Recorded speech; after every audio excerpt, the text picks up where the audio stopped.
Alright everybody, and a big old welcome to episode 3 of Barefoot Fishing, Catching a Clue. Well, if it isn't working, go back to the beginning, start again, you know, like really, figure it out, right? So, in the beginning we used hooks and worms. This is my plan. I'm lucky enough, Shocks has a worm bin already going in our property, which is great because around here, you know, like you pay $5 for a dozen fish and worms. That's it, right? 12 worms, $5 gone. I'm not really in that league, right? That being said, when she put this together, she got 250 worms for $30. So right off the hop, there's a huge savings there, and as a bonus, we're setting this up for the garden. So we're going to get those worm castings to put around the pepper plants and the tomato plants and just really help increase our harvest that way. So here's to hoping the worms themselves can help increase my harvest in the lake. Let's take a look inside that worm bin. So here we're taking a look inside that Rubbermaid tote. Shocks is keeping her worms in. And like I said, this is pretty straightforward. You know, they're worms, right? So compost, avoid anything overly acidic or with a lot of citrus in it, but I guess that's another type of acid anyway, isn't it? And we're just gonna pluck a few of these guys out, put them into the container I've got waiting with some chopped up lettuce and a little bit of watermelon rind, some compost of course, good old soil from the compost in the back, and who knows, maybe these guys will be just what the chart have been waiting for. Maybe not. Either way, thanks for the worms, my love. Seriously, y'all should check out her videos. These things are really, really easy to build, really easy to maintain, and hey, cheaper bait, right? Okay, got the worms, moving on. Okay, so what I'm gonna do this time, because I'm looking for rainbow trout, and I understand they hide underneath things and where there's a lot of drop-offs and stuff, and I'll show you the location I've chosen this time for a little bit of short cast fishing. There's a lot of debris in the bottom of the lake where I am, but at least I can see it. As always, I have the pleasant sound of traffic because this is semi-urban fishing. I do live in the valley, but it's a popular part of the valley, what can I say? So let's take a look at the water conditions where I'm at the moment. Now you can see there's a lot of junk down there. Some of this is coming up better in the camera than other bits. And there's debris all over the place. But I'm at a floatplane dock right where our river channel joins the smaller of the two lakes where I live. So from everything I've gathered, underneath that little dock there should be fish hiding. Right? Like, that's the theory. So I've got a line with a simple weight. Well, hang on, I'll show you. Back to using that wriggly worm thing again, but you'll notice today I'm drowning real worms in addition to that. Stole those from the worm bin. Thank you, dear. Then I've got it hooked on to the lead, a couple of split weights, and a floater that seems to support it all. And I've kind of been just letting it drift with the current. I was fishing just up from here a few minutes ago, and that cable got to be a bit of a problem. I noticed the current was not quite as steady here. Well, steady, but not quite as quick. So I thought I'd try doing some really short casts and see if I can let it float for a minute or two. Let's see what I can get.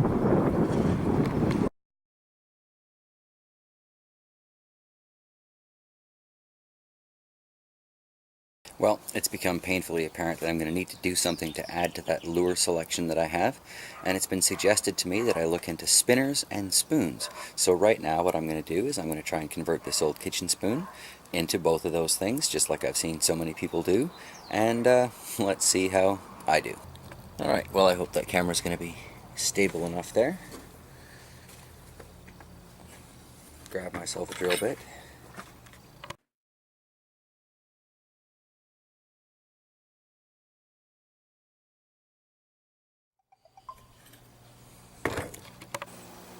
I'm gonna have to say that this isn't working out for me.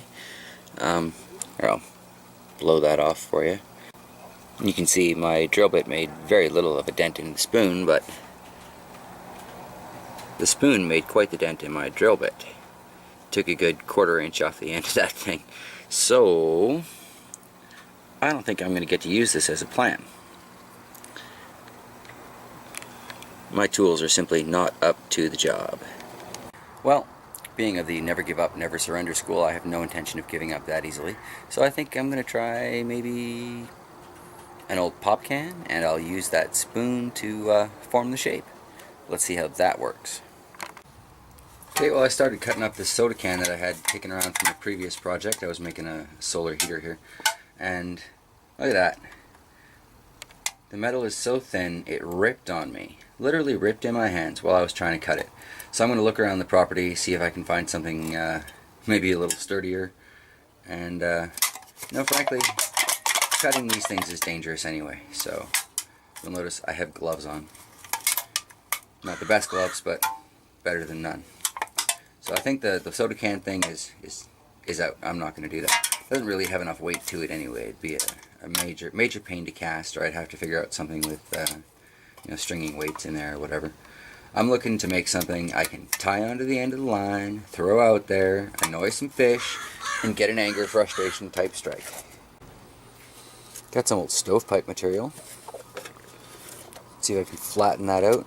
I think I used this for an exhaust vent on a rocket stove project. But the airline snips, this might work.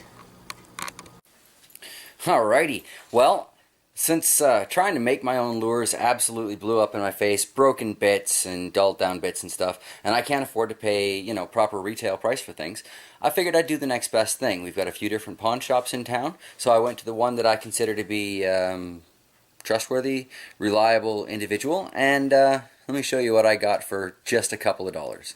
Alright, so everything that you see here on the purple, I just picked up at the pawn shop for less than 10 bucks, and I gotta say, thanks, Mike. This is a great collection. I got a whole bunch of spoons now. I got a couple of, I think this is some sort of spinner. I don't know for sure. Y'all can let me know for sure. But I believe these are all cast and retrieve type lures. I'm going to go back to a couple of those locations where I had a good strong current, and I'm guessing, you know, I'm just going to cast it out, let it drift down a little bit, and retrieve it in kind of a slow but at the same time I guess a little bit jerky motion is what I want.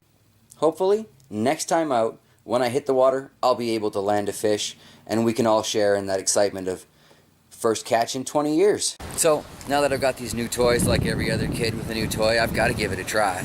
So here I am. I'm at the end of the river channel that connects the two lakes that I live in between in my little valley community here. It's a nice wind today. There's a very strong current coming out of this channel. When I look out towards the lake, I see a decent wind, pretty decent chop.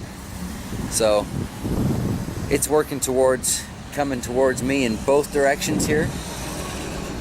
I know from previous floating experience it gets pretty deep in this channel, and I also know that I have seen some pretty massive fish.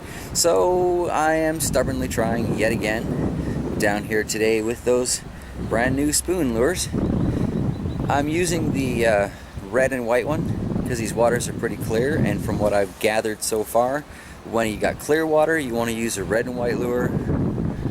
And I just got buzzed by a little tiny bird there. When you got clear water you want to use like a red and white lure.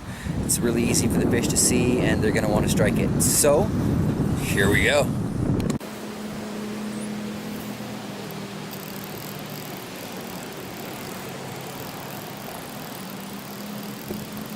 Wow, the current really picked that thing up.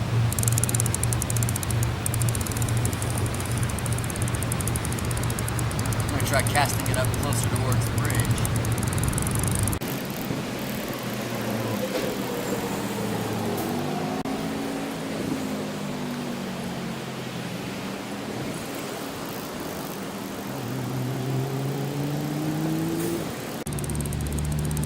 So I'm just kind of casting it out and gently retrieving it here. Hoping for something. Anything.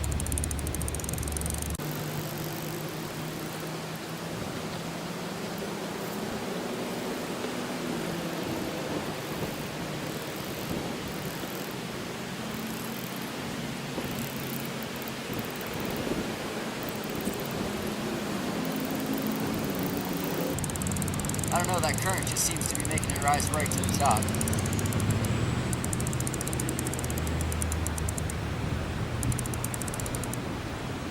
Just crank for a couple seconds and then wait for a couple seconds, crank for a couple seconds. Not quite sure what's to stop me from getting that caught on the bottom.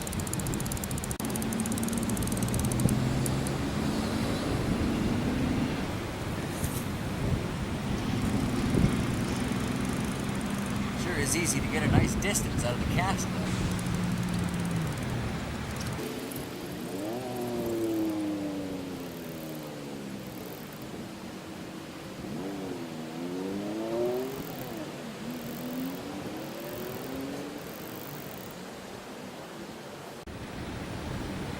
Should I be using a weight on this thing?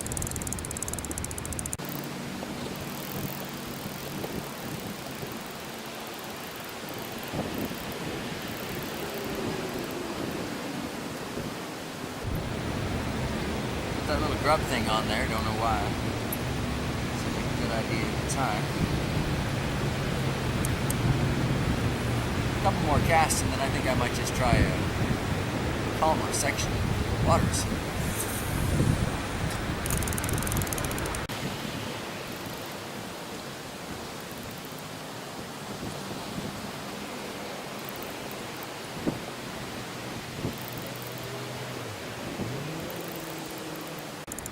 I can see that spoon skimming across the surface when I let it drag in the current, so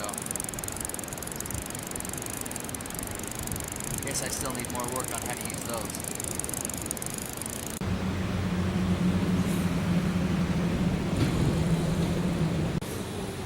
Swivel!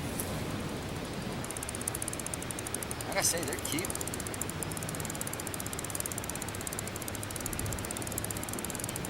That means there's going to be fish around, doesn't it?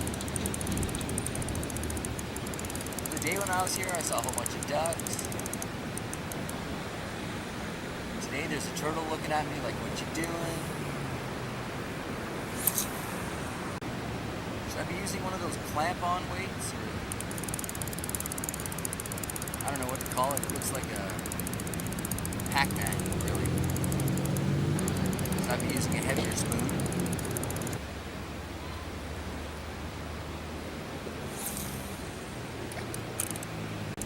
Not quite sure how you make a shiny piece of metal with a stripe on it look like a wounded game fish. Seems to me that gently tugging it back and bringing it in is probably a good way to go. I'm sure there are a lot of experienced anglers out there.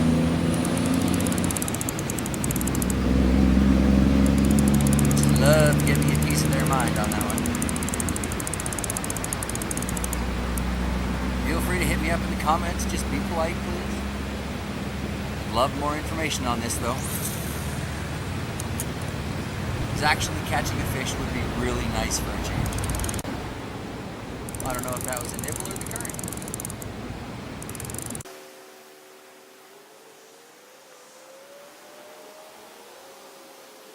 Alright. Well, I'm going to check the time and I think maybe move a little further down. Okay, so here's the situation. I'm out here by myself. I think I've got something on here because it's taken my line, but I don't know.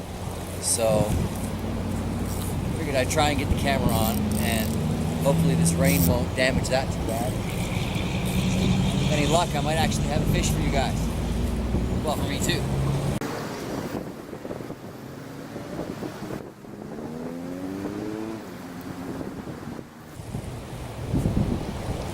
Like it could be a snag, but every once in a while it takes my line.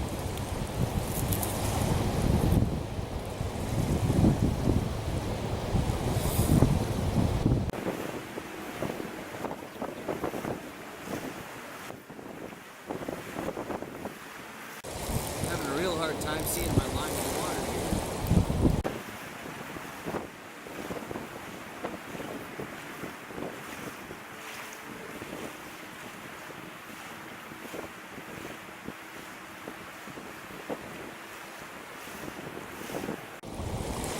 I don't know, it's wicked hard to tell if that's snagged on something or if I actually got something.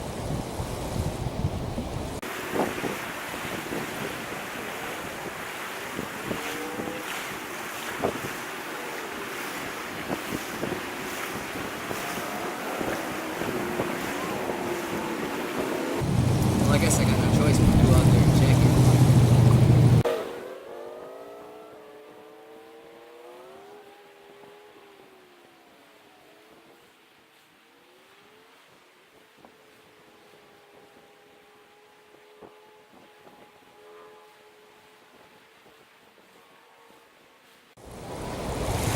Well, if it's caught on something, the sun will move.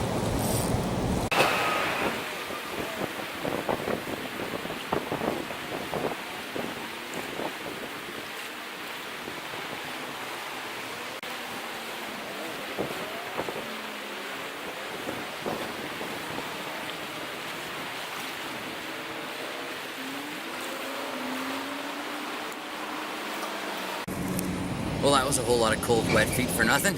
Just a snag. Most fun I've had yet, though. Alright, well, this spinner's about twice the size of the last one. So I'm going to go back to my previous location, and hopefully this will be heavy enough to kind of drag it down a little bit and catch me an actual fish instead of what looked to be, I don't know, some sort of lakeweed. It put up one hell of a fight, and I'll give it credit for that, but it weren't no fish. Okay, so got a nice deep drop off there, straight into the water. What I'm going to try doing as it starts to rain on me and in my last 20 minutes or so of fishing. Couldn't have held off, could you? No. I'm just going to drop that spoon in there and let it gently drift to the bottom, and then slowly tug it and bring it back up. Might throw a few casts in there to relieve the monotony. We'll see. Alright, well, they're darting around really quickly in the water there, but where I've found myself now, there are quite a few fry. Well, I don't know if they're fry at that point. Fingerlings? What do you call them when they're about 2.5 inches long? 3 inches long? Bait, I suppose.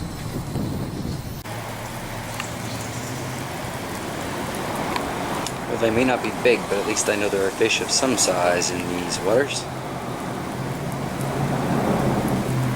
Hiding out underneath things in shady, still pools. Alright, the camera's getting too wet. I'm putting it away.